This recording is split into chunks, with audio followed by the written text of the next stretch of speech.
Hello, सभी को नमस्कार। आइए जी आइए, कैसे आप सभी? नविश फौजी, गुड इवनिंग।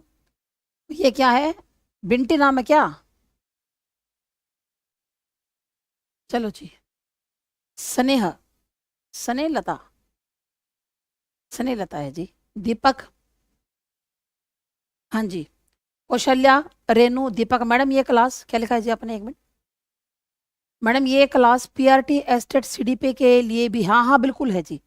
लेवल चाहे कोई भी हो, चाहे वो पीआरटी लेवल हो, चाहे टीजीटी लेवल हो, चाहे वो पीजीटी लेवल हो। देखो बेटा, टॉपिक सब में सेम है। सभी में डेवलपमेंट का टॉपिक आएगा। सभी के अंदर personality, intelligence, creativity, motivation, learning का हर पेपर के अंदर, यानी कि तीनों लेवल के अंदर ही जो आपका जो सिलेबस है वो सेम है। हाँ, प्रश्न के लेवल में फर्क कर देगा। भाई देखो, ये तो नेचुरल सी बात है कि अगर पेपर पीजीटी का होगा तो लेवल हार्ड होगा, और अगर पेपर आपका आ रहा है कौन सा, पीआरटी का, तो लेवल उससे कम होगा। ये तो नेचुरल सी बात है भाई, क्योंकि लेवल के अंदर तो फर्क करेगा। अगर लेवल में फर्क नहीं करेगा तो फिर क्या फायदा, फिर तो वो सेम ही हो गया सबका लेवल ही। ठीक है, हाँ जी। अब देखो, सबसे पहले हम लोग बात करते हैं कि अगर कोई बच्चा स्टडी मंत्रा पर लेना चाहता है, कोई भी कोर्स लेना चाहता है, तो नवरात्रि के अवसर पर, ये जो नवरात्रि का जो अवसर है अपना, है ना, आज हमारा दूसरा नवरात्रा है, तो नवरात्रि के अवसर पर जितने भी कोर्सेज स्टडी मंत्रा पर चलाए जा रहे हैं उनके ऊपर 30% की छूट आपको दी जा रही है। और इसके लिए आपको एक कोड यूज करना होगा, और वो कोड है जी मंत्रा 30। कोड कौन सा यूज करना होगा? मंत्रा 30। ये जो कौन कौन से बैच है जो चलाए जा रहे हैं आपको पता भी होना चाहिए। आप कहोगे जी मैडम ऐसे कौन से बैच है जो चलाए जा रहे हैं? एक तो रेलवे एएलपी का, एक रेलवे एनटीपीसी का, रेलवे ग्रुप डी का। तीन तो ये रेलवे के ही हो गए। एक है जी एसएससी का बैच, एमटीएस का बैच, एसएससी सीजीएल का बैच, एसएससी जीडी का बैच, एस्टेट का, एचपीएससी पीजीटी का, एचएसएससी ऑल एग्जाम, एचएसएससी का चाहे कोई भी एग्जाम हो उसके लिए एक कॉमन बैच चलाया जा रहा है। दिल्ली पुलिस एसआई का बैच है, हरियाणा पुलिस एसआई का बैच है, और यूपी पुलिस एसआई का बैच भी स्टडी मंत्रा पर अवेलेबल है। यानी कि कोई भी एसएससी का कोर्स हो, एचएसएससी का पेपर हो, आपका रेलवे का पेपर हो, आप एस्टेट देना चाहते हो, सीटेट, इसके अंदर लिखा नहीं हुआ, वैसे मैं लिख दूं, एस्टेट, सीटेट, कोई भी टेट हो, पुलिस का पेपर हो या आर्मी का पेपर हो, सभी के ऊपर स्टडी मंत्रा की तरफ से 30% की छूट दी जा रही है। ठीक है मैडम, पीजीटी साइकोलॉजी का बैच लेना है जी? पीजीटी साइकोलॉजी का बैच नहीं है ज्योति। ठीक है, जो बैच नहीं है उसके लिए आप साफ ही पहले बता देते हैं। हाँ, पीजीटी हिंदी का बैच रनिंग में चल रहा है। ठीक है, उसके बाद देखो, अगर आपको स्पेशल साइकोलॉजी का बैच लेना है जो कि कॉमन पार्ट में आएगी, जो कि आपकी कौन से पार्ट में आएगी, जो कॉमन पार्ट में 30 नंबर की आएगी, तो उसके लिए आपको केवल 499 रुपए आपको देने हैं। और लाइव बैच है और रिकॉर्डेड भी क्लास आपको मिलेगी, और आपको पीडीएफ नोट सारे दिए जाएंगे। 2-3 हावर्स की क्लास होगी और डाउट सेशन लिया जाएगा। 2-3 हावर्स की को मतलब क्या होता है, एक तो हम लोग ऐप में क्लास ले लेते हैं, एक प्रैक्टिस करवा देते हैं जी यूट्यूब पर। 2 घंटे की तो हो ही गई। हाँ, अगर जरूरत पड़ी तो मैं उसको 3 घंटे की भी कर देती हूँ कई बार। वो तो जरूरत के ऊपर है, नीड के ऊपर है। हाँ हाँ, मैं ही पढ़ाती हूँ कौशल्या। कौशल्या, आप ये कल भी पूछ रहे थे। अच्छा, मन्नत कह रही है मैडम मैंने भी कल ही बैच लिया है, बहुत अच्छा पढ़ाते हो आप, पीजीटी हिंदी के लिए है। चलो जी, धन्यवाद जी मन्नत।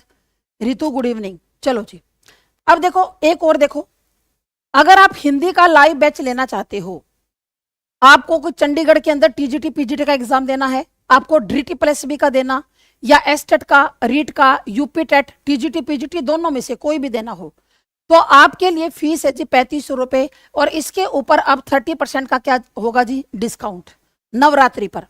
ठीक है, और इसके अंदर मैं ही आपको पढ़ाती हूँ, तो आपको नोट्स पीडीएफ फ्री दिए जाएंगे, और आपको इसके अंदर ये जो बैच है रनिंग में चल रहा हो। ठीक है ना, रनिंग में अभी ये चल रहा है। चलो जी, अब चलो जी करते हैं जी बात, किसकी बात करते हैं? अपने प्रश्नों की। अब अपने प्रश्नों की करते हैं बात।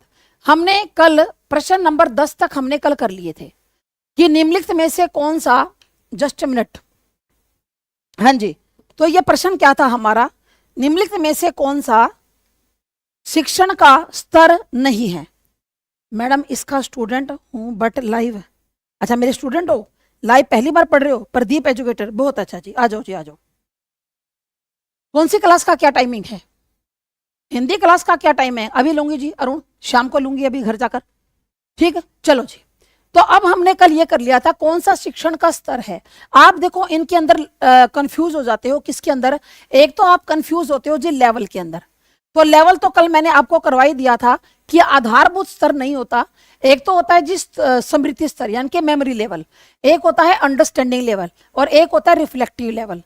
ठीक है, आप इसको इस तरह से कर सकते हो, एक आप त्रिभुज ट्रायंगल बना सकते हो और ये बिल्कुल जो लास्ट वाला है इसको आप क्या कहोगे? मेमोरी लेवल कहोगे। क्या कहोगे? मेमोरी। ये जो बीच वाला होता है इसको आप क्या कहोगे? अंडरस्टैंडिंग। इसको आप क्या कहोगे? Understanding level. और ये जो लास्ट वाला होता है इसको रिफ्लेक्टिव लेवल कहोगे। क्या कहोगे? Reflective level. तो ये तीन क्या होते हैं? लेवल होते हैं। आप लेवल के अंदर कंफ्यूज होते हो। और आप किसके अंदर कंफ्यूज होते हो? Variables of teaching. और आप किसके अंदर कंफ्यूज होते हो जी? Variables of teaching.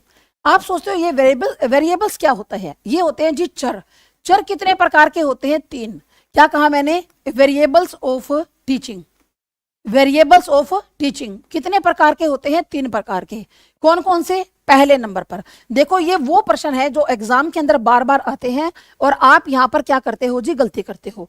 TGT Hindi कौन पढ़ाएगा? एप्लीकेशन पर मैं पढ़ाऊंगी जी, और मैं पढ़ा भी रही हूँ। पवन बैच रनिंग में है, आप डेमो क्लास देख सकते हो। स्टडी मंत्रा पर डेमो क्लास भी अवेलेबल है यूट्यूब के ऊपर, मैं ही पढ़ाती हूँ।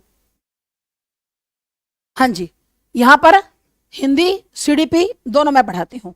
तो सबसे पहले क्या है? Independent variable. सबसे पहले क्या है जी? Independent variables. इंडिपेंडेंट वेरिएबल, ठीक है। सबसे पहला वेरिएबल क्या है? Independent variable. ये डी है जी, इंडिपेंडेंट वेरिएबल। ये कौन होता है इंडिपेंडेंट वेरिएबल? ये होता है जी टीचर। टीचर हमेशा इंडिपेंडेंट होता है, यानी कि स्वतंत्र चर। आप इसको इंग्लिश में क्या, इंग्लिश में उसमें सॉरी हिंदी में क्या बोलते हो? स्वतंत्र चर बोलते हो। टीचर स्वतंत्र है जी पढ़ाने के लिए। टीचर क्या है जी? पढ़ाने के लिए स्वतंत्र है, ठीक है। फिर देखो टीचर स्वतंत्र क्यों है? क्योंकि वो टीचिंग की प्लानिंग करता है। आप कहोगे मैडम टीचर स्वतंत्र क्यों है? क्योंकि वो टीचिंग की क्या करता है? प्लानिंग। टीचिंग की प्लानिंग, इंग्लिश में लिख दो चाहे। वो टीचिंग के क्या करता है? प्लानिंग करता है। प्लानिंग करता है कि कैसे बच्चे को पढ़ाया जाएगा। आपसे एग्जाम में पूछा क्या जाएगा? ओनली इतना पूछा जाता है कि इंडिपेंडेंट वेरिएबल्स कौन सा होता है। उसके बाद होता है इंटरवीनिंग। दूसरे नंबर पर कौन सा होता है? दूसरे नंबर का जो वेरिएबल होता है वो कौन सा होता है?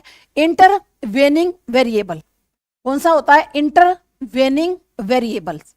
दूसरे वेरिएबल का क्या नाम है? Intervening variable. ये क्या होता है? इसको आप लोग मध्यस्थ चर बोलते हो। इसको क्या बोलते हो जी? मध्यस्थ चर बोलते हो। दूसरे नंबर पर कौन सा होता है? इंटरवेनिंग वेरिएबल होता है। मैडम बताओ ना आप, तो फिर क्या हो गया मंजीत, उससे क्या फर्क पड़ता है? मैं आपको स्टडी मंत्रा की बात बता रही हूँ। स्टडी मंत्रा के अंदर मैं आपको हिंदी लिटरेचर भी पढ़ा रही हूँ, हिंदी ग्रामर भी पढ़ाती हूँ, क्योंकि हिंदी का तो फिर वो पोर्शन मेरा ही हो गया, हिंदी सब्जेक्ट हो गया। और यहाँ पर मैं सीडीपी भी पढ़ाती हूँ, ठीक है। हाँ बिल्कुल बिल्कुल लेंगे पूनम, एग्जाम से 10 दिन पहले क्यों नहीं लेंगे? क्या अब नहीं ली थी जेबीटी के एग्जाम से पहले? तो एस्टेट के एग्जाम से भी पहले लेंगे। और एस्टेट के एग्जाम के लिए मैं अब की बार आपको हिंदी की इतनी बढ़िया तैयारी करवाने वाली हूँ। जितने भी प्रीवियस ईयर क्वेश्चन है जो 15-15 नंबर की हिंदी आई है तीनों लेवल में, चाहे पीआरटी हो, चाहे टीजीटी हो, चाहे पीजीटी हो, मैं उनकी हिंदी आपको यूट्यूब पे कराऊंगी बाकायदा, और वो भी बिल्कुल फुल एक्सप्लेन के साथ जैसा मैं अब कर रही हूँ, ठीक है। हाँ जेबीटी एस्टेट के लिए भी है, क्यों नहीं है? अभी जेबीटी के लिए भी है यहाँ पर क्लास, क्यों नहीं है?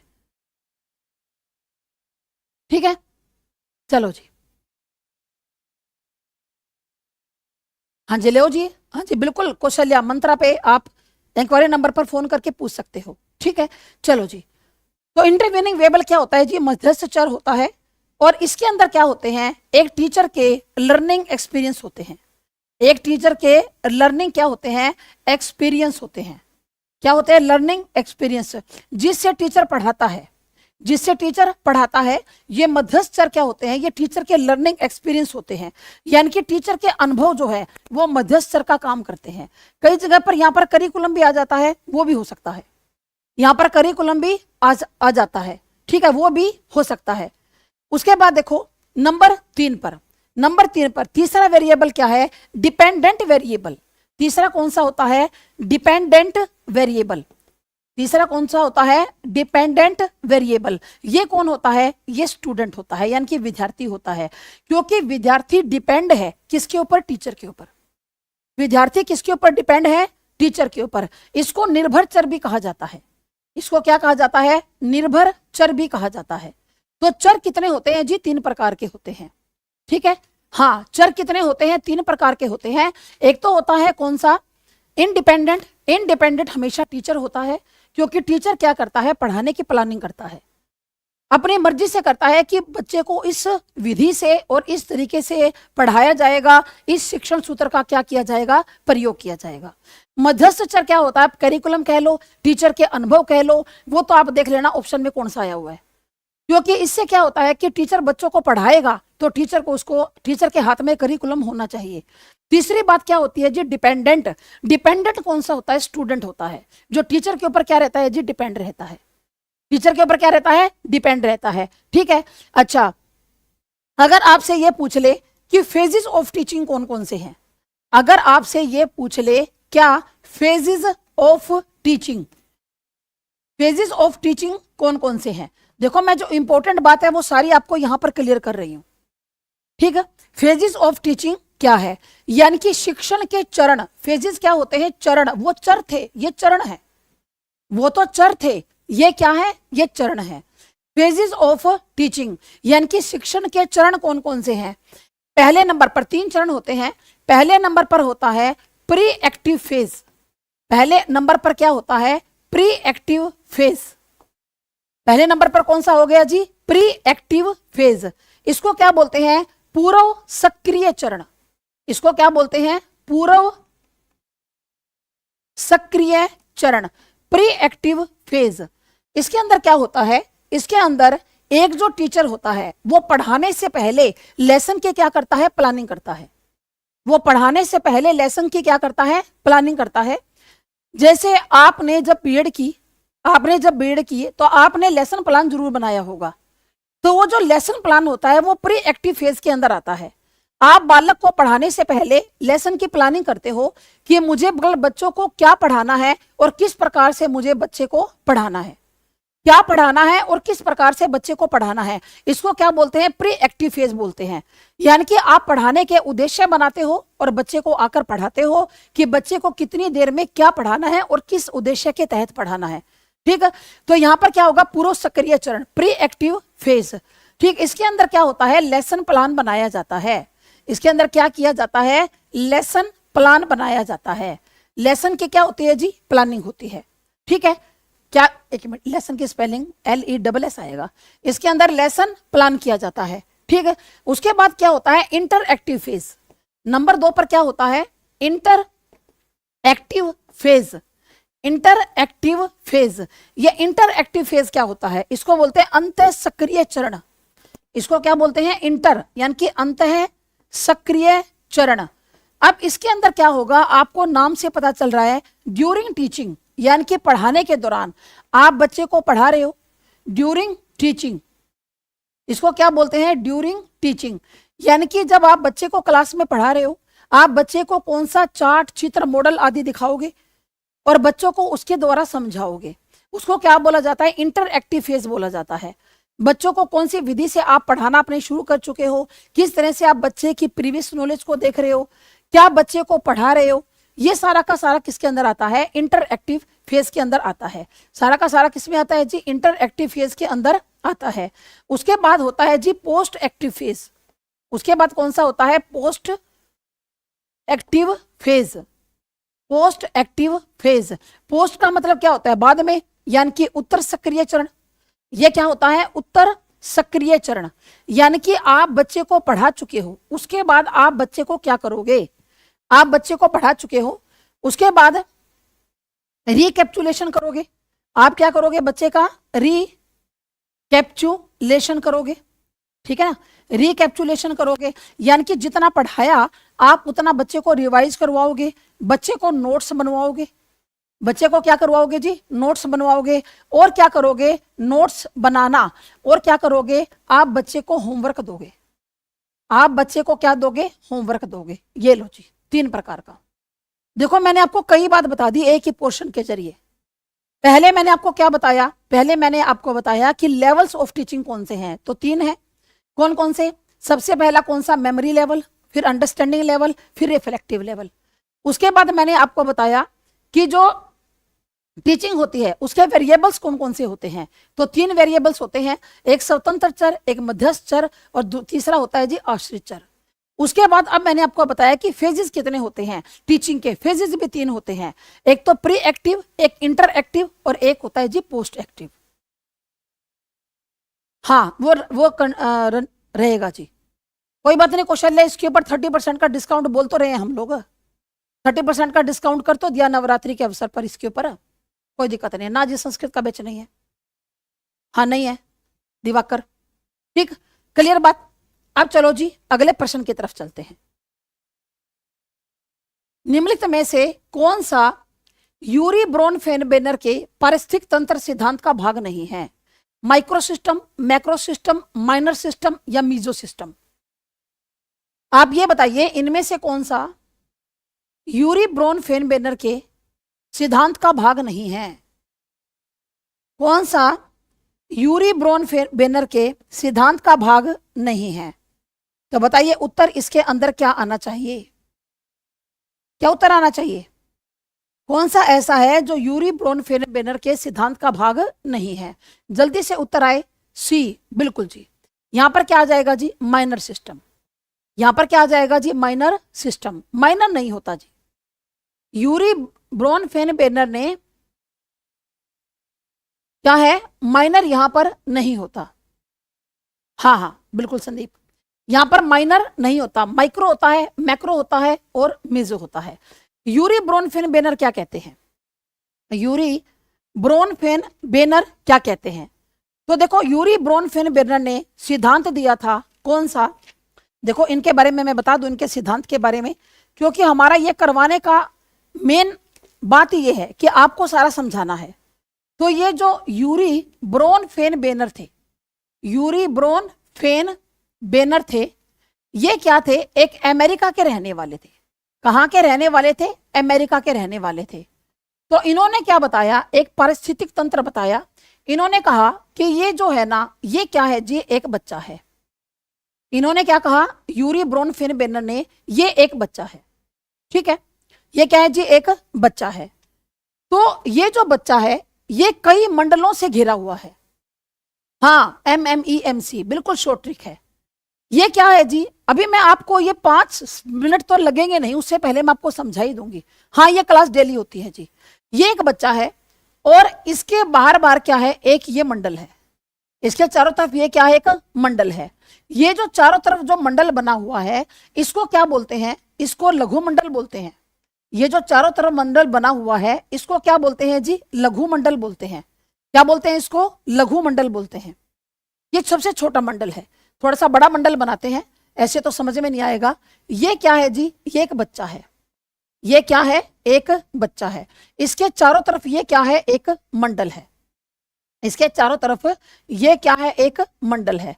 इस मंडल को क्या बोलते हैं, लघु मंडल बोलते हैं।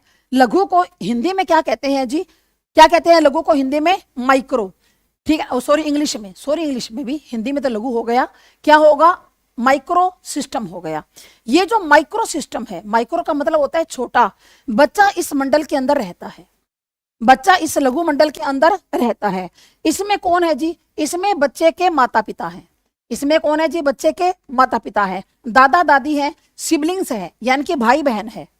इसमें बच्चे के माता पिता है, दादा दादी है, भाई बहन है। फिर इसके अंदर बच्चे के पड़ोसी भी हैं, पड़ोस भी है। फिर बच्चे के टीचर भी हैं इसके अंदर, फिर बच्चे के इसके अंदर मित्र भी हैं। ये सारे इस मंडल के अंदर रहते हैं जो बच्चे को डायरेक्ट क्या करते हैं, प्रभावित करते हैं। अभी समझ में आएगा, 5 मिनट के अंदर कहते जिंदगी में नहीं भूलोगे।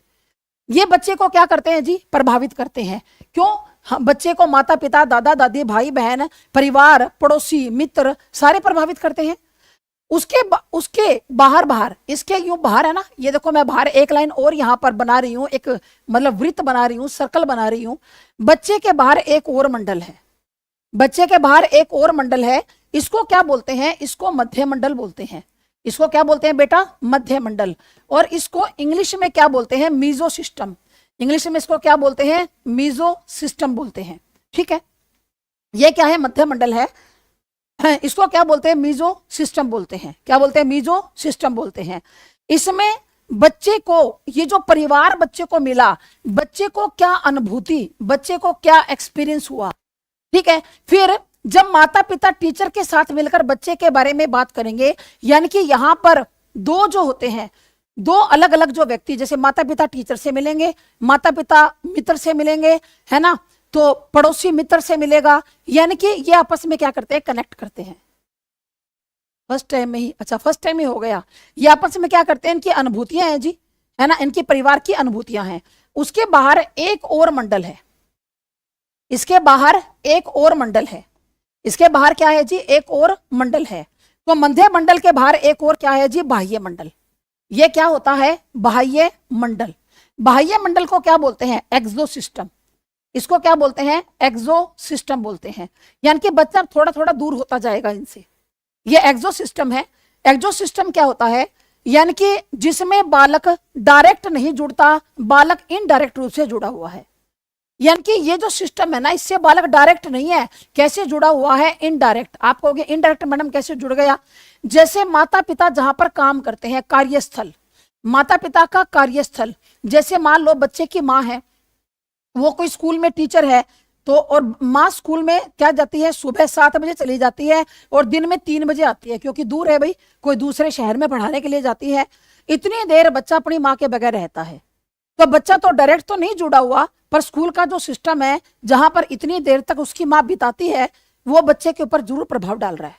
हाँ, कार्यस्थल, यानी कि परिवार के अंदर कोई आर्थिक संकट आ गया, अब बच्चे ने तो संकट नहीं लाया, लेकिन फिर बच्चा फिर भी क्या है? प्रभावित है। जैसे पिता का ट्रांसफर हो गया, तबादला, बच्चा फिर भी प्रभावित है, डायरेक्ट नहीं इनडायरेक्ट रूप से जुड़ा हुआ है। उसके बाद एक और मंडल है, उसके बाद एक और क्या है? मंडल है। इसको क्या बोलते हैं? वृत्त मंडल।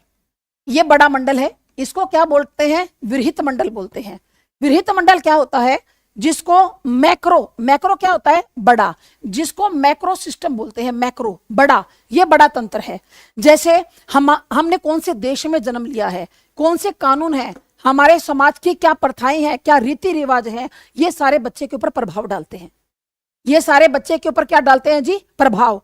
उसके बाद है क्रोमो सिस्टम। एक और लास्ट के अंदर होता है, एक और होता है जी लास्ट के अंदर। ये क्या होता है? ये क्रोमो सिस्टम होता है। ये क्या होता है? क्रोमो सिस्टम होता है। यानी कि ये तो कई सालों के बाद आता है, ठीक है, ये कई सालों के बाद आता है। जैसे जैसे कोरोना आ गया, कोई खास क्रांति है, या जैसे एकदम कंप्यूटर का चलन हो गया, अब सारा काम कंप्यूटर पर हो रहा है, या फिर मोबाइल आ गया, तो ये तो मतलब बहुत सालों के गैप के अंदर परिवर्तन होता है। हाँ, बिल्कुल सही कहा Anu, things are change in chromo, यानी कि चीजें एकदम से बदल जाती है। ठीक है, तो ये 5 क्या होता है? इन 5 मंडल से एक बच्चा घिरा हुआ होता है। अब आपको याद हो गया होगा अच्छी तरह से, है ठीक। एक ये क्या है? ये बालक है, बालक के चारों तरफ क्या है? माता पिता, पड़ोसी, टीचर, मित्र सारे हैं। उसके बाद एक मध्य मंडल है, जिसमें उसके परिवार की अनुभूतियां, स्कूल कैसा है, मित्र कैसे हैं, ठीक है। उसके बाद क्या है? एक्सो सिस्टम, बच्चा डायरेक्ट नहीं इनडायरेक्ट इन्वॉल्व है। फिर है जी मैक्रो, देश, जाति, प्रथा, कानून सारे आ जाते हैं। और क्रोमो में क्या आ जाता है? क्रोमो में आता है कि जो चेंजेस होते हैं समाज के अंदर, लेकिन काफी सालों के गैप में, काफी सालों के गैप में, ठीक है। हाँ हाँ हाँ हाँ, बिल्कुल क्लास डेली होगी, कोई दिक्कत नहीं है। क्लास तो डेली ले लेंगे, अगर आप डेली जुड़ोगे तो डेली क्लास ले लेंगे, आप अगर चाहते हो तो। हमें तो पढ़ाने का ही काम है जी, हम तो ये चाहते हैं कि आपका पेपर क्लियर हो जाए। संवेग और मूल प्रवृत्ति के संदर्भ में कौन सा युग्म सही नहीं है? संवेग और मूल प्रवृत्ति के संदर्भ में कौन सा युग्म सुमेलित नहीं है? बताइए जी, संवेग और मूल प्रवृत्ति के संदर्भ में कौन सा नहीं है? ये तो संवेग है जी क्रोध, और ये है निवृत्ति। अधिकार संग्रह, आश्चर्य जिज्ञासा, भय पलायन। तो ये जो संवेग और मूल प्रवृत्ति के बारे में किसने बताया था? विलियम मैकडूगल ने। किसने बताया था? विलियम मैकडूगल ने। विलियम मैकडूगल ने 14 प्रकार की क्या बताई थी? मूल प्रवृत्ति बताई थी। विलियम मैकडूगल ने 14 प्रकार की मूल प्रवृत्ति बताई, और हर एक मूल प्रवृत्ति का एक संवेग होता है। हर एक मूल प्रवृत्ति का क्या होता है जी? एक संवेग होता है। ये विलियम मैकडूगल ने 14 प्रकार की क्या बताई थी जी? मूल प्रवृत्तियां बताई थी। हर एक मूल प्रवृत्ति का क्या होता है? एक संवेग होता है। अब आप मुझे ये बताइए कि यहां पर कौन सा सही नहीं है? ठीक है, यहां पर कौन सा सही नहीं है? एक, क्रोध का क्या होता है? युयुत्सा। युयुत्सा, या आप इसको युद्ध प्रियता भी बोलते हैं। क्या बोलते हैं? युद्ध प्रियता। यानी कि युयुत्सा क्या होती है? युद्ध करने की इच्छा, लड़ाई झगड़े करने की इच्छा। तो कई लोगों की मूल प्रवृत्ति क्या होती है? लड़ाई झगड़े करने वाली। तो वो लोग ज्यादा क्रोधी होते हैं। वो लोग ज्यादा क्रोधी होते हैं। जैसे कई लोग कहते हैं ना जी मेरे को तो लड़ाई के नाम से डर लगता है। कई लोग बोल देते हैं ना कि भाई मेरे को तो लड़ाई के नाम से डर लगता है, मैं तो लड़ाई करके राजी नहीं हूं, मैं तो किसी को कुछ गलत कह के राजी नहीं हूं, है ना। लेकिन कुछ लोग ऐसे होते हैं जो बात बात पर क्रोध का प्रदर्शित करते हैं। तो यहां पर क्या आ जाएगी जी? क्रोध आ जाएगा। क्रोध की मूल प्रवृत्ति युद्ध प्रियता होती है। ठीक है, उसके बाद देखिए, किशोरों का सामाजिक विकास करने के लिए कौन सा तरीका सबसे बढ़िया है? किशोरों का बिल्कुल ए आएगा। सामाजिक विकास करने के लिए ये 14 प्रकार की मूल प्रवृत्तियां होती हैं, और जिनके संवेगों को याद करना आपको जरूरी है। ये जरूर एग्जाम के अंदर आ जाता है इस तरह का क्वेश्चन। अब देखिए जी प्रश्न नंबर 13 कि अगर आप किशोर बच्चों में सामाजिक विकास करना चाहते हैं तो कौन सा तरीका सबसे बढ़िया है? आप समाजीकरण पर चर्चा करोगे, या सामाजिक मूल्यों पर निबंध प्रतियोगिता करवाओगे, सामूहिक गतिविधियों का आयोजन करोगे, या सामाजिक संबंधों पर वृत्त चित्र यानी कि डॉक्यूमेंट्री बनवाओगे? बताइए क्या क्या करोगे? बताओ। सबसे उपयुक्त, सबसे बढ़िया पूछा है। सबसे बढ़िया कौन सा तरीका सबसे बढ़िया है? बिल्कुल सी आएगा। अगर आप समाजीकरण पर चर्चा करोगे तो कुछ नहीं होगा। ये थोड़ी ना कि आपने सोशलाइजेशन पर क्लास में चर्चा कर ली तो चर्चा से इतना इफेक्टिव नहीं होता। फिर सामाजिक मूल्यों पर निबंध प्रतियोगिता, अगर आप निबंध लिखवा लोगे सोशल वैल्यूज पर तो भी ज्यादा प्रभावी नहीं है। फिर सामाजिक संबंधों पर यदि आप डॉक्यूमेंट्री करवाओगे तो भी नहीं। लेकिन अगर आप बच्चों के अंदर सामूहिक गतिविधियों का आयोजन करोगे, यानी कि आप बच्चे को ग्रुप एक्टिविटी करवाओगे, तो इससे बच्चे के अंदर सामाजिक भावना जल्दी विकसित होती है। तो आंसर क्या आ जाएगा जी? सी आ जाएगा। फिर मैस्लो के बारे में कल आप लोग पूछ रहे थे, अब्राहम मैस्लो के बारे में कल आप पूछ रहे थे ना कि मैडम अब्राहम मैस्लो का बताना, कि अब्राहम मैस्लो ने जो कौन सा दिया था। तो अब बात करते हैं जी अब्राहम मैस्लो की।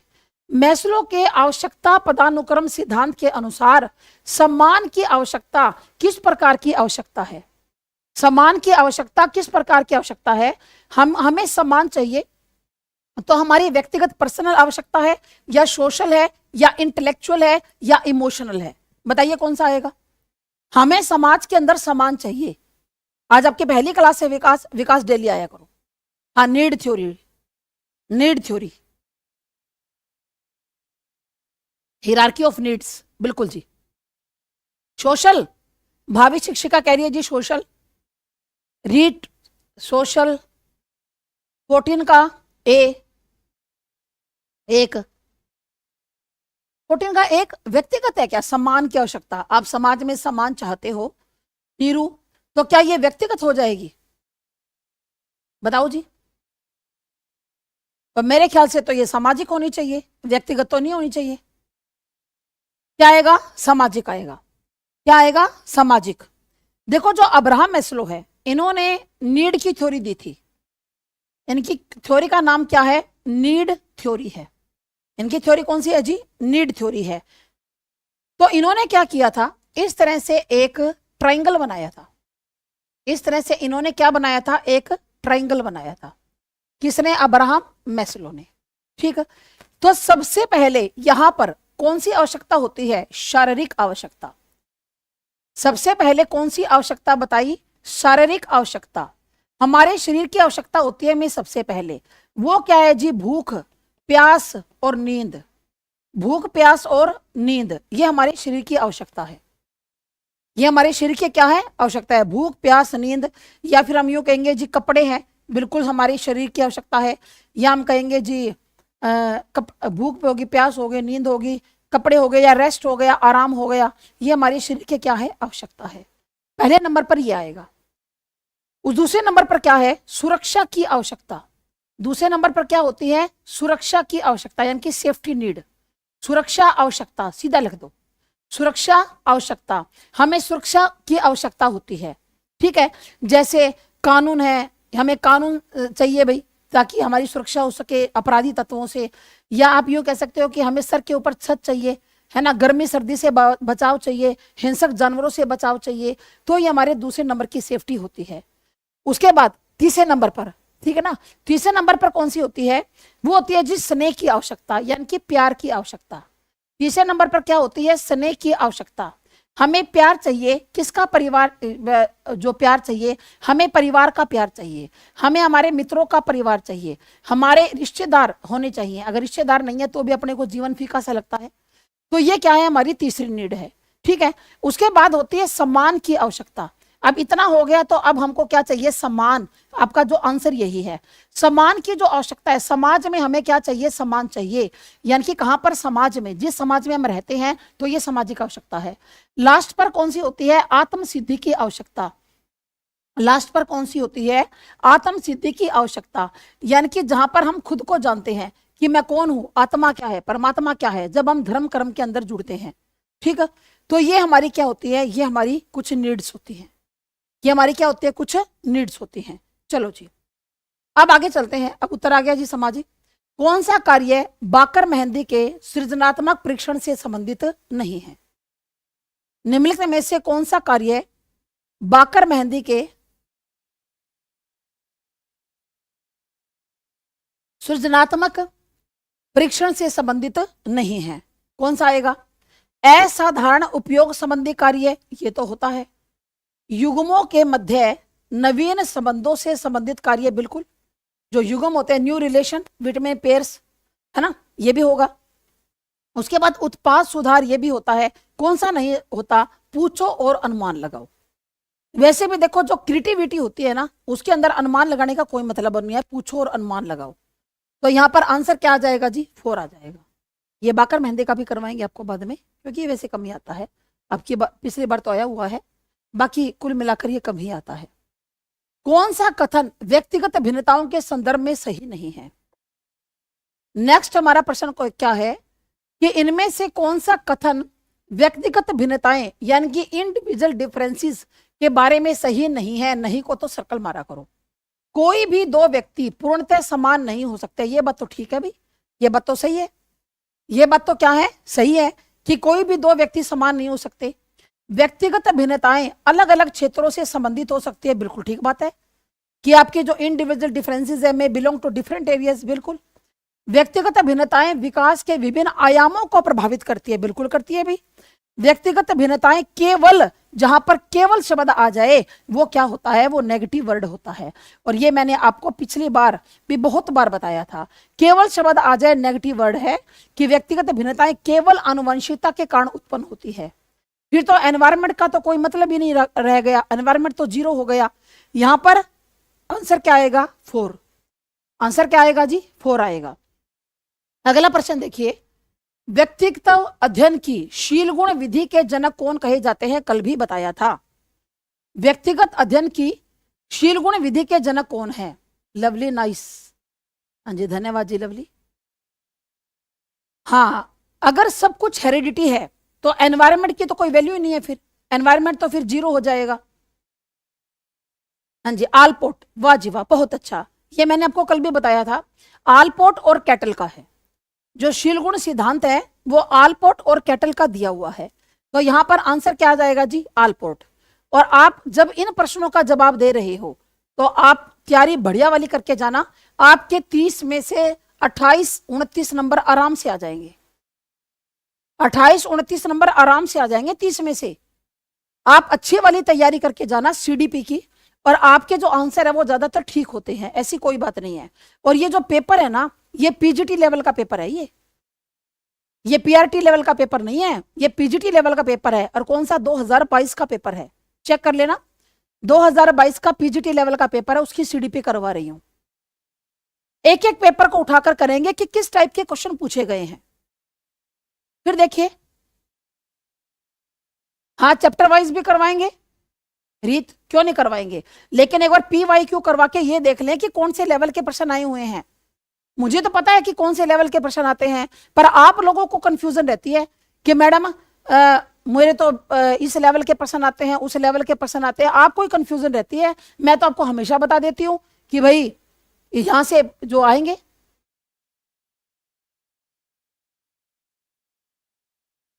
हाँ जी हमसे पढ़ना ले लो प्रमोद, बिल्कुल 30% का डिस्काउंट चल रहा है स्टडी मंत्रा पर। तो आपको यहां पर 30% के डिस्काउंट का यदि आप लाभ उठाना चाहते हो तो आप यहां से कोई भी जो बैच आपको नीड है प्रमोद आप ले सकते हो। आपके सीडीपी में कम आते हैं पिंकी के, पिंकी मन लगाकर पढ़ो, अब की बार आपके बहुत बढ़िया नंबर आएंगे, टेंशन ना लो। हाँ जी, तो आंसर क्या आ जाएगा जी? संप्रेषण कौशलों के निम्नलिखित युग्मों में से कौन सा सूचना प्राप्त करने के लिए सही है? सूचना प्राप्त करने के लिए कौन सा सही है? जब आप सुनोगे, सुनना तो सही है भी, सूचना प्राप्त सुनने से होती है, ये तो ठीक है, पर लिखना यहां पर नेगेटिव आ गया। लिखने से तो आप सूचना देते हो, लिखने से तो आप दूसरे को बताते हैं कि आपको क्या आता है, ठीक है। उसके बाद बोलना और पढ़ना, है ना, पढ़ना तो ठीक है पर बोलना नेगेटिव आ गया। जब आप बोलोगे तो आप सूचना प्राप्त नहीं कर रहे बल्कि आप अपने ज्ञान को दे रहे हो। हाँ मिल जाएगा, मिल जाएगा जी, गीत नाम है ना, मिल जाएगा गीत। सुनना और पढ़ना, वेरी गुड, आंसर क्या आएगा? 3। जब आप सुनते हो और पढ़ते हो तो आप ज्ञान ग्रहण करते हो, सूचना प्राप्त करते हो। बोलना और लिखना ये दोनों ही फिर सूचना देने के माध्यम हो गए। आंसर क्या आ गया जी? 3 आ गया। आंसर क्या आ गया? 3 आ गया। बिल्कुल कोई भी बच्चा लेना चाहे तो वो ले सकता है, और मैं तो यही आपको सलाह दूंगी कि जिस भी बच्चे को नीड है बैच की वो जल्द से जल्द ले ले, क्योंकि हिंदी लिटरेचर का बेटा बहुत लंबा चौड़ा मामला है।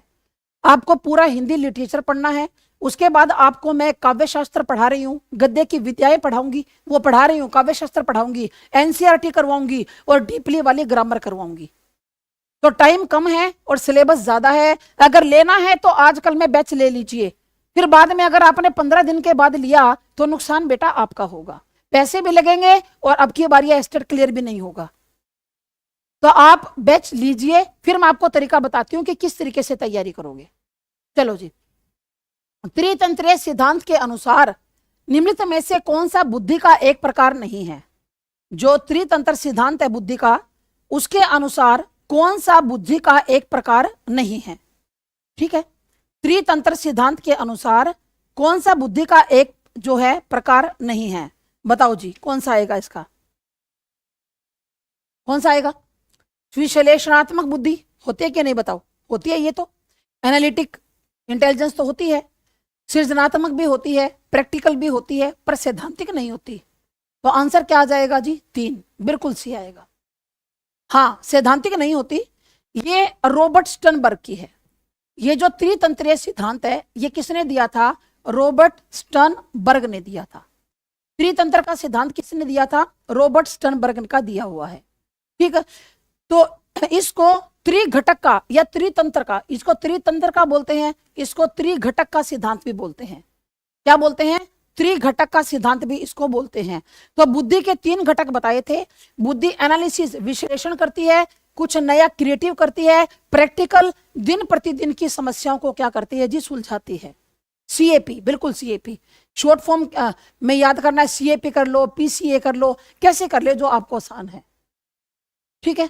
पीजीटी हिंदी का बैच अभी बताया था ना, 3.5 का है, लेकिन अब 30% डिस्काउंट पे मिलेगा रिया, अब आपको 30% डिस्काउंट पर ये मिल रहा है। कोलबर्ग के सिद्धांत के अनुसार जो नैतिक विकास का सिद्धांत है, यह किस स्तर की नैतिकता है?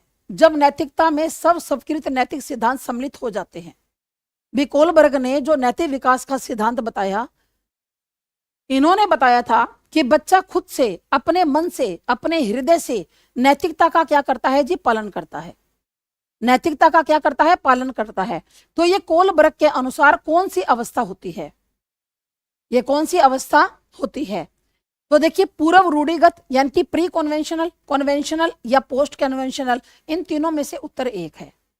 जब नैतिकता में when morality include self expected moral principle, जब खुद के उसके अंदर ऐड हो जाते हैं, ठीक है, तो यहां पर कौन सा आ जाएगा जी? उत्तर रूढ़िगत, पोस्ट कन्वेंशनल। पोस्ट कन्वेंशनल कौन सी होती है अभी? जहां पर जो बच्चा होता है, बच्चा किशोर हो जाता है, किशोरावस्था के अंदर बच्चा प्रवेश करता है, और इस अवस्था के अंदर जो नैतिकता होती है उसको बच्चा भीतर से कंट्रोल करता है, उसको बच्चा भीतर से क्या करता है जी? कंट्रोल करता है। तो यहां पर हमारा आंसर क्या आ जाएगा? आंसर क्या आ जाएगा हमारा? उत्तर रूढ़िगत। फिर देखिए कौन सी किशोरावस्था की एक सामान्य विशेषता नहीं है? ज्यादातर पीजीटी लेवल के अंदर नहीं वाले प्रश्न आते हैं, ठीक है, ज्यादातर नहीं वाले प्रश्न इसके अंदर पूछे जाते हैं।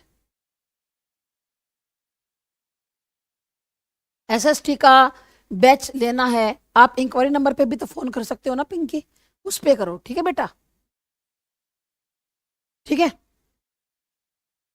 तो आप इंक्वायरी नंबर पे फोन करो ये बैच के लिए। अब यहां केवल प्रश्नों को देखो, केवल प्रश्नों को देखो कि मैं आपसे क्या प्रश्न पूछ रही हूं, ठीक। तो निम्नलिखित में से कौन सी किशोरावस्था की एक सामान्य विशेषता नहीं है? यह है संधिकरण की, मतलब ट्रांजिशनल पीरियड है। हाँ बिल्कुल है जी, संधिकरण तो है ही, जहां पर बचपन और यौवन के संधिकरण की अवस्था है, किसकी? बचपन और यौवन की यहां पर संधि होती है, ठीक है। यह आय वास्तविकताओं की अवस्था है, इट इज पीरियड ऑफ अनरिलीजम, पहचान की खोज का समय है, बिल्कुल। यौवन आरंभ की दहलीज है, आपने बताना है कौन सी विशेषता इसके अंदर से नहीं है, ठीक है, बताओ जी। 21वें का क्या आएगा मुझे बता दो, क्या आएगा 21 का? बी गलत है, क्यों? बी गलत कैसे है? बी कैसे गलत है? यह अवास्तविकताओं की, बिल्कुल भी अनरिलीजम होता है बच्चा, अवास्तविक स्थिति की ओर बच्चा आगे जाता है, यानी कि बच्चे को सब कुछ क्या लगता है? अवास्तविक, मतलब कुछ भी सही नहीं है, बच्चे को रियलिटी नहीं लगती, बच्चे को रियलिटी नहीं लगती। डी नहीं आएगा, डी कैसे आ जाएगा? यह यौवन आरंभ की दहलीज है, बिल्कुल है, थ्रेशोल्ड है, एक दहलीज है यौवन के आरंभ की, बिल्कुल है। फिर कह रहा है जी सी आएगा, यह पहचान की खोज का समय, ठीक तो है, बच्चा अपनी आइडेंटिटी पहचानता है कि मैं कौन हूं, मेरी क्या वैल्यू है घर में, समाज में, मैं हूं कौन, तो सी भी नहीं आएगा। कौन सा आएगा फिर? बी भी नहीं आएगा, क्यों आएगा बी? बिल्कुल अवास्तविकताओं की आयु है, बी भी नहीं आएगा। फिर देखो देखो दिमाग, फिर कहते हैं ए आएगा, इनका दिमाग देखो, ये क्या कहते हैं? ए आएगा। अरे ये तो होता है संधिकरण, ट्रांजिशनल पीरियड तो है ही ये, तो इसका मतलब चारों ठीक है। इस प्रश्न पर क्या मिला था? स्टार, सभी को 1 नंबर दिया गया था, ये सारे ठीक है, चारों के चार। इस प्रश्न पर स्टार आया था जी आंसर की के अंदर, और सभी को 1 नंबर दिया गया था। जहां पर किसी प्रश्न के आगे आंसर की में स्टार लगा हो, वहां सभी को 1-1 नंबर मिलता है जी, बिल्कुल हो जाएगी, आराम से हो जाएगी सीटेट की कॉमन बेस से। ग्रेस मार्क्स दिया गया था, इस प्रश्न पर ग्रेस मार्क्स दिया गया था। चलो ठीक है, ठीक है ना? कंफ्यूज हो गए? हाँ यही तो बात है, पेपर में भी ऐसे कंफ्यूज हो जाते हैं, बिल्कुल हो जाते हैं जी, कंफ्यूजन वाली तो बात ही है। तो यहां पर क्या है? ग्रेस मार्क्स मिली थी, क्योंकि किशोरावस्था के बारे में ये सारी बातें एकदम सही हैं, ठीक है। चलिए जी, अब अगली बात, प्रश्न नंबर 21, प्रश्न नंबर 22 सॉरी। व्यक्तित्व आकलन के लिए जब आप पर्सनैलिटी का आकलन करते हैं, थीमेटिक एप्रिसिएशन टेस्ट, प्रासंगिक अंतर्बोध परीक्षण किसके द्वारा विकसित किया गया? किसके द्वारा विकसित किया गया? हाँ बताओ जी।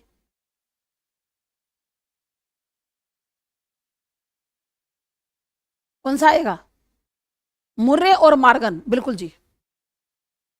ये क्या है? मुर्रे, मुर्रे नहीं है, ये मुर्रे है, मुर्रे और मार्गन के द्वारा ये किया गया था, ठीक है। पहले इसको मुर्रे के द्वारा बनाया गया था, फिर बाद में इसकी ये प्रेमिका थी मार्गन, इन दोनों ने फिर साथ मिलकर बनाया था।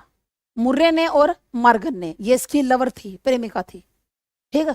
दोनों ने मिलके क्या बनाया था, थीमेटिक एप्रिसिएशन टेस्ट, यानी कि TAT, ये इन दोनों ने मिलकर बनाया था।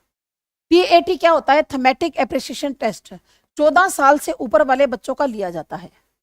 ये जो थीमेटिक एप्रिसिएशन टेस्ट होता है, ये किन के लिए होता है जी, ये 14 साल से ऊपर वाले बच्चों का ये लिया जाता है, यानी कि 14 साल से ऊपर के क्या होते हैं, इसके अंदर बच्चे होते हैं। फिर इस परीक्षण में कुल कितने होते हैं, 30 कार्ड होते हैं। कितने कार्ड होते हैं, 30 कार्ड होते हैं, ठीक है। और 30 कार्डों पर क्या बने होते हैं, चित्र बने होते हैं। 30 कार्ड पर क्या होते हैं, चित्र। और एक कार्ड क्या होता है, सादा, कहानी लिखने के लिए। एक कार्ड क्या होता है, सादा होता है। देखते जाओ एक बार, ठीक है। तो जिस भी व्यक्ति के व्यक्तित्व का मापन करना हो, पर्सनैलिटी का मापन करना हो, उसकी उम्र के अनुसार, उसकी उम्र के अनुसार इन 31 कार्डों में से 31 हो गए, 20 कार्ड दिए जाते हैं। उसकी उम्र के अनुसार 20 कार्ड उसके ऊपर दिए जाते हैं। 20 कार्ड में से क्या होंगे, 19 तो होंगे जी चित्र वाले, 19 तो कार्ड दिए जाएंगे चित्र वाले, और एक सादा कार्ड दिया जाएगा। एक क्या दिया जाएगा, सादा कार्ड दिया जाएगा। आ रहा है ना समझ में, एक सादा कार्ड दिया जाएगा। एक व्यक्ति पर अधिकतम 20 कार्ड का ही प्रयोग किया जा सकता है, 20 कार्ड का ही प्रयोग किया जा सकता है, इससे ज्यादा नहीं दिए जा सकते। प्रयोग किया जा सकता है, इससे ज्यादा कार्ड आप नहीं दे सकते। समझ में आई बात, एक बार फिर से देखो। 30 कार्ड होते हैं जी चित्र वाले, एक कार्ड होता है सादा।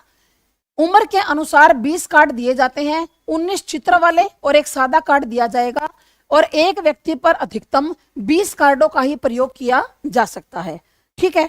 उसके बाद यह जो परीक्षण होता है 2 टर्म में, 2 पारियों में होता है। 2 टर्म कह लो, 2 पारियां कह लो, 2 पारियों में परीक्षण होता है। कितने में होता है, 2 टर्म के अंदर 2 पारियों में परीक्षण ये होता है। पहली पारी में, यानी कि जो फर्स्ट, जो पहली टर्म है, टर्म लिख दो, पहली टर्म में कितने दिए जाते हैं, 10 कार्ड। पहली टर्म में कितने दिए जाएंगे, 10 कार्ड। थोड़ा मिटो दूं, ये तो समझ में आ गया। पहली कार्ड टर्म में कितने दिए जाएंगे जी, 10 कार्ड दिए जाएंगे। और दूसरी पारी में अंतिम 10 कार्ड, यानी कि जो सेकंड टर्म होता है, दूसरी पारी में अंतिम 10 कार्ड दिए जाएंगे। पहली कार्ड में 10, दूसरी में भी 10 कार्ड दिए जाएंगे, ठीक है।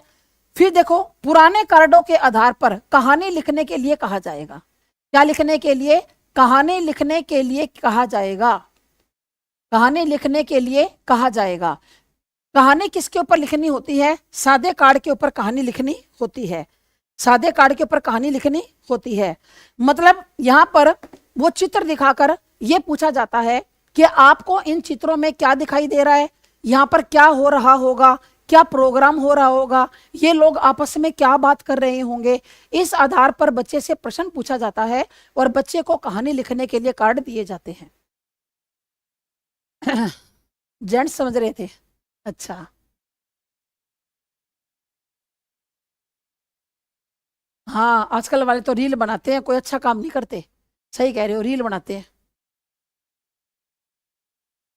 हाँ, चलो जी, समझ में आ गया। चलो जी, बढ़े आगे। हाँ जी। उसके बाद जब एक निश्चित संख्या में प्रतिक्रियाओं के बाद ही अधिगमकर्ता को पुनर्बलन प्रदान किया जाता है, तो यह किस प्रकार के पुनर्बलन अनुसूची है। यह पुनर्बलन के बारे में पूछा है। और ये पुनर्बलन के जनक कौन है, रीइंफोर्समेंट के जनक कौन है, स्किनर। स्किनर ने रीइंफोर्समेंट का कॉन्सेप्ट दिया था जी। और स्किनर ने जो पुनर्बलन के बारे में बताया था, जब एक निश्चित संख्या में क्या दिया जाता है, रीइंफोर्समेंट दिया जाता है, तो यह किस प्रकार के पुनर्बलन है, यह किस प्रकार का पुनर्बलन होता है। जब एक निश्चित संख्या में रीइंफोर्समेंट दिया जाता है, तो यह किस प्रकार का पुनर्बलन होता है, बताओ जी, किस प्रकार का होता है। निश्चित, परिवर्तनशील, निश्चित अंतराल, परिवर्तनशील अंतराल। ये तो रेशो है, निश्चित अनुपात, परिवर्तनशील अनुपात। ये निश्चित, ये इंटरवल है, ठीक है। तो यहां पर क्या पूछा है, बताओ, 23 का क्या आएगा, सी क्यों आएगा? सी क्यों कर रहे हो आप लोग? सी कैसे आएगा? निश्चित अंतराल पर, जब एक निश्चित संख्या में, देखो when types of reinforcement schedule is it when reinforcement is provided to the learners only after a certain number of response, यानी कि जैसा वो रिस्पॉन्स कर रहा है उसके अनुसार आप दे रहे हो, तो वहां पर निश्चित अनुपात नहीं आएगा, रेशो के अनुसार नहीं दे रहे आप लोग, फिक्स रेशो के अनुसार देख रहे हो। अंतराल तो वो होता है ना कि जैसे मान लो आपने ये फिक्स कर रखा है कि हर शनिवार को बच्चे को पुनर्बलन दिया जाएगा, हर शनिवार को बच्चे को री इन्फोर्समेंट दिया जाएगा, ये तो वो वाली कहानी हो गई है ना। हर शनिवार को एक फिक्स्ड इंटरवल के बाद दिया जा रहा है, हर शनिवार को मिलेगा या हर मंगलवार को मिलेगा, ये तो फिक्स्ड हो गया। परिवर्तनशील क्या होता है कि कभी दिया कभी नहीं दिया, कभी हफ्ते में दे दिया कभी 10 दिन में दे दिया। फिक्स्ड रेशो क्या होता है, जितना काम किया उसी के अनुसार ही दे दिया जाएगा, उसी अनुपात के अंदर। ठीक है, नहीं समझ में आया? नहीं समझ में आया? तो यहां पर कौन सा आ जाएगा, यहां पर आंसर क्या आएगा आपका, फिक्स्ड रेशो आएगा। क्या आएगा? फिक्स्ड रेशो आ जाएगा। समझ में आ गया? आंसर क्या आएगा जी? ए आएगा। उसके बाद देखो जी 24, प्याजे के अनुसार नैतिक विकास सिद्धांत में किशोरावस्था क्या है? प्याजे ने जो नैतिक विकास का सिद्धांत दिया, नैतिक वास्तविकता की अवस्था है, स्टेज ऑफ मोरल रियलिज्म है, दबाव की नैतिक अवस्था है। अच्छा, ये दोनों तो प्याजे ने दिए नहीं, ये दोनों ही दिए हैं, ये दोनों तो न्यू काट दो, ये तो दिए ही नहीं प्याजे ने, इनकी तो बात ही नहीं करी। प्याजे की दो ही बात याद रखनी है, परायत नैतिकता, स्वायत्त नैतिकता, बस और कुछ ना याद करो। प्याजे ने दो ही बात की, परायत और स्वायत्त। ये कह रहे हैं प्याजे की नैतिक विकास सिद्धांत के अनुसार किशोरावस्था, किशोरावस्था में बालक के अंदर क्या होती है, हेट्रोनोमस मोरालिटी होती है या ऑटोनोमस मोरालिटी होती है? अरे कितना आसान है, बिना पढ़े भी बता दोगे, बिना पढ़े भी, बिल्कुल डी। क्यों? जब किशोरावस्था के अंदर व्यक्ति अपने भीतर से मोरालिटी का पालन करता है तो ऑटोनोमस हो गया, हेट्रोनोमस कैसे हो गया?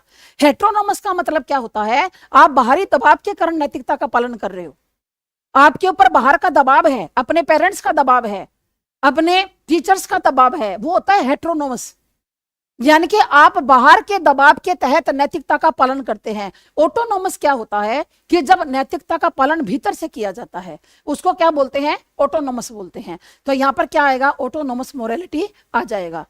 कौन सा कारक अधिगम को सकारात्मक रूप से प्रभावित करता है? अर्थहीन विषय वस्तु, जो चीज अर्थहीन है वो तो प्रभावित करेगी नहीं, जो चीज अर्थहीन है वो तो प्रभावित करेगी नहीं। परिपक्वता की कमी, क्यों भाई?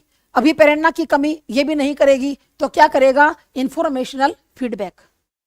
ठीक है, इंफॉर्मेशनल फीडबैक। यहां तो बिल्कुल आसान उत्तर है, और ये तीनों कटने ही थे, ये तो कटने वाले ही हैं। अधिगम को क्या प्रभावित करता है? क्या मीनिंगलेस कंटेंट करेगा? क्या यह लेक ऑफ मैच्योरेशन करेगा? लेक जब कमी है तो कैसे करेगा? तो इंफॉर्मेशनल फीडबैक। उसके बाद देखो, ये हो ही जाएगा पूरा, अभी कर देंगे हम। रोहित प्रशंसा पाने के लिए दूसरों की सहायता करता है, यह किस प्रकार का उदाहरण है? आंतरिक अभिप्रेरणा का, बाह्य अभिप्रेरणा का, या जन्मजात अभिप्रेरणा का? दूसरों से प्रशंसा पाने के लिए क्या करता है? नैतिकता का पालन करता है। शाबाश, जल्दी बताओ। मैडम कॉमन सेक्शन के लिए हिंदी भी करा दो। हाँ कराएंगे, क्यों नहीं करवाएंगे मोनिका, अभी तो शुरुआत है, आज तो सेकेंड ही लेक्चर है। मैं तो पहले ही बोल रही हूँ मोनिका, कॉमन सेक्शन के लिए हिंदी बहुत जबरदस्त करवाने वाली हूँ। ठीक, चलो जी। तो यहां पर क्या आएगा? बाह्य अभिप्रेरणा, यानी कि दूसरों की सहायता क्या करता है? प्रशंसा पाने के लिए। अंदर से मोटिवेट नहीं है, बाहर से मोटिवेट है। ठीक, एक 15 वर्ष के बालक की बुद्धि लब्धि क्या होगी जबकि मानसिक आयु 12 है? तो यहां पर सूत्र लगा दो जी, MA बटा में CA × 100। ठीक है, तो मेंटल एज कितनी है जी? 12, और बालक कितना है जी? 15 वर्ष का। बालक क्या है जी? 15 वर्ष का। बालक की बुद्धि लब्धि क्या होगी जबकि मानसिक आयु 12 है? तो क्रोनोलॉजिकल एज 15 है, 12 यहां पर क्या आ गया? 100 आ गया। काट दो, कैसे काटोगे? 3 चौके 12 और 3 पंजे 15, 5 एकम 5 और 5 दूनी 10 और 20 और 80। ये लो जी, 80 आ गया। ठीक है, 80 आ गया। यहां पर क्या आ गया? 80। ठीक है, ये तो आसान है, फ्री का नंबर है।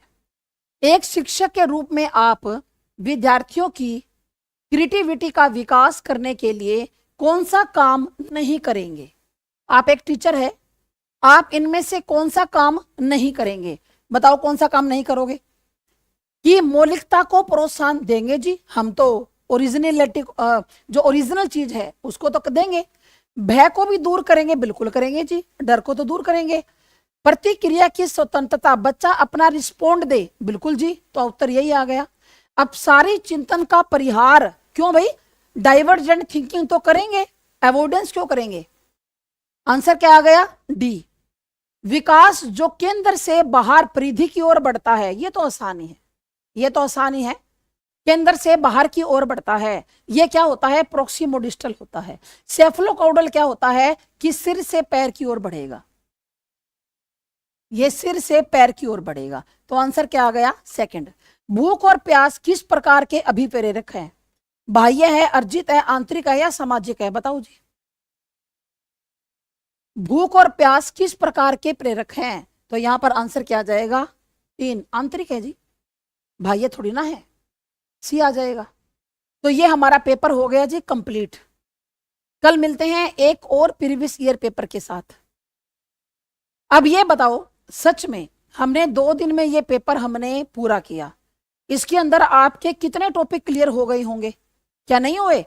यूरी ब्रॉन फेनबेनर की थ्योरी हो गई, टीचिंग के फेज हो गए, टीचिंग के लेवल हो गए आपके क्लियर, ठीक है। उसके बाद टीचिंग के वेरिएबल्स क्लियर हो गए। और कल भी मैंने आपको कई बातें क्लियर करवाई थी कि नहीं? बहुत सी बातें मैंने कल आपको, अब्राहम मैस्लो की थ्योरी हो गई, है ना। तो बहुत सारी चीजें आपको इसके अंदर सीखने के लिए मिली। तो हम एक जब अगला पेपर उठाएंगे, इसके अंदर भी इसी तरह बहुत सारी बातें मैं आपको नई नई सिखाऊंगी, ताकि आपका पेपर आराम से निकल जाए। मतलब 30 में से 28 29 नंबर आपकी मुट्ठी में हो। ठीक, चलिए जी। हाँ, थैंक यू विक्रांत। मिलते हैं जी कल। हाँ, करवा देंगे इंटेलिजेंस वाला टॉपिक, कोई दिक्कत नहीं है, सीमा जरूर करवाएंगे। ठीक। अच्छा, आज आपकी पहली क्लास है ज्योति रोक्स। ज्योति डेली आया करो, लिटरेचर भी बहुत अच्छा पढ़ाती हो, मैंने तो पहली क्लास से ही शुरू कर दिया। बहुत बढ़िया जी, बहुत बढ़िया। अब देखा ना, लिटरेचर के अंदर मन्नत आपको वो चीजें सीखने के लिए मिलेगी जो आपने कभी पढ़ी भी नहीं होंगी। आप कहोगे अच्छा ऐसा भी होता है क्या? सारी चीजें क्लियर हो जाएंगी। बिल्कुल, मैंने बहुत मन लगा के पढ़ाया है लिटरेचर। मैं तो हर क्लास मन लगा के पढ़ाती हूँ, क्योंकि जब बच्चा मेरे पास इस आस से बैठा है कि मैडम हमें कुछ बताएंगी, तो हमारा फर्ज बनता है कि बढ़िया कंटेंट दें। हाँ जी, आप सभी का भी थैंक यू। और अभी कल फिर मिलते हैं, अभी करते हैं जी क्लास को बंद। एस्टेट की बुक, मंजू एस्टेट की कोई भी बुक ले लो, मार्केट में बहुत अवेलेबल है। ठीक, सिखवाल पब्लिकेशन की भी बढ़िया बुक है, और भी कई बुक मिल जाएंगी आपको अच्छी अच्छी। इरिक्सन की करवानी है? हाँ, एरिक इरिक्सन की जरूर करवाऊंगी पवन, क्योंकि इसके अंदर बच्चों को कंफ्यूजन बड़ी रहती है। तो बिल्कुल एक दिन एरिक इरिक्सन की थ्योरी में जरूर करवाऊंगी, बच्चे कंफ्यूज हो जाते हैं इरिक्सन वाली थ्योरी के अंदर। अच्छा, आपकी भी पहली है खुशी कुमार, ठीक है जी, तो आप डेली आया करो, डेली इसी टाइम क्लास होती है। मिलते हैं जी कल। थैंक यू, धन्यवाद, जय हिंद, जय भारत। बैच ले, इंक्वायरी नंबर पर करो अंजू, फोन करो, क्यों नहीं उठाएंगे? इंक्वायरी का तो काम ही है फोन उठाना, क्यों नहीं उठाएंगे? चलिए जी, धन्यवाद।